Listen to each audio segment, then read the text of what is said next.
What's up, guys? Happy Monday, happy new week, and welcome back to News for You with me, Tracy. On tonight's agenda, we're talking about involving the youth. We're also going to be discussing how the EC is on course. We're going to be giving you a campaign trail update, as well as Meta blocking Australian accounts. All that and so much more coming up tonight. Stay tuned.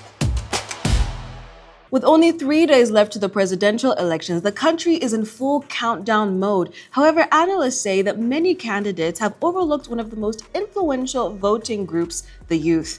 Young people form a large portion of the electorate and are expected to play a decisive role in the outcome. Despite this, several candidates have failed to clearly address issues that matter most to young voters, including employment, education, and economic opportunities. Analysts warn that this gap has left many youth making voting decisions based on personal influence, popularity, and social connections rather than policy positions. They caution that failing to directly engage young voters and respond to their concerns could significantly shape the final results of the election.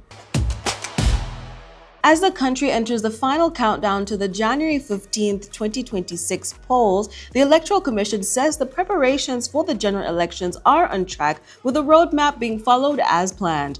The Commission is set to brief successfully accredited local and international election observers, outlining the country's legal framework and final preparations guiding the 2026 elections as they prepare to deploy across the country. Electoral Commission Deputy Spokesperson Paul Bukonzo says the briefings are important in helping observers understand Uganda's electoral processes and context within which the elections will be conducted.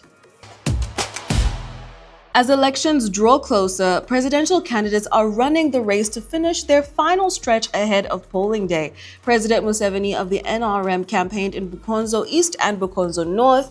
New presidential candidate Robert Kyagulanyi held activities in Kampala Central, while ANT's Mugisha Muntu was in the western region covering Mbarara and Ibanda. Revolutionary People's Party candidate Frank Bulira took his campaign to Urubaga. Forum for Democratic Change candidate Nathan Nandala Mafabi campaigned in the eastern districts of Kumi and Bukedia, while Common Man's Party candidate Mubarak Munyagwa was in Kamuli, and Conservative Party's Joseph Mabirizi held campaigns in Jinja.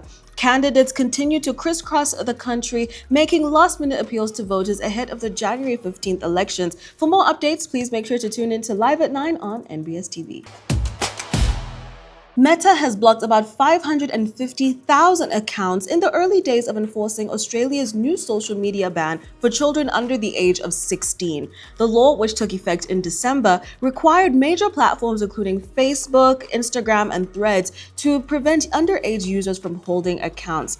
The Australian government says that the ban is meant to protect children from harmful content and addictive algorithms, and it has been closely watched globally. Meta says it blocked 330,639 Instagram accounts, 173,497 Facebook accounts, and 39,916 Threads accounts in the first week of compliance. Now, while Meta agrees that more needs to be done to keep young people safe online, it has criticized the blanket ban. The company has called on the government to work more closely with the industry, suggesting age checks at App Store level and exemptions with parental approval.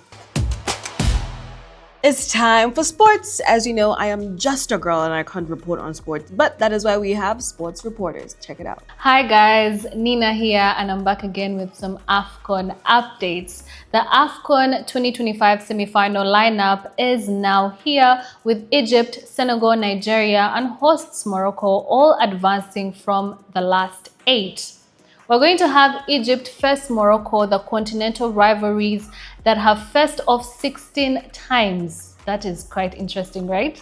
Then we have Nigeria facing hosts Morocco. Both matches will be played on Wednesday, January 14th, and the final will be played on Sunday in Rabat on January 18th. Now, I have to give you guys a little fact that I found out during my research of the AFCON 2025 semi-final. This year's AFCON 2025 semi-finals will bring together all African footballer of the year winners since 2017.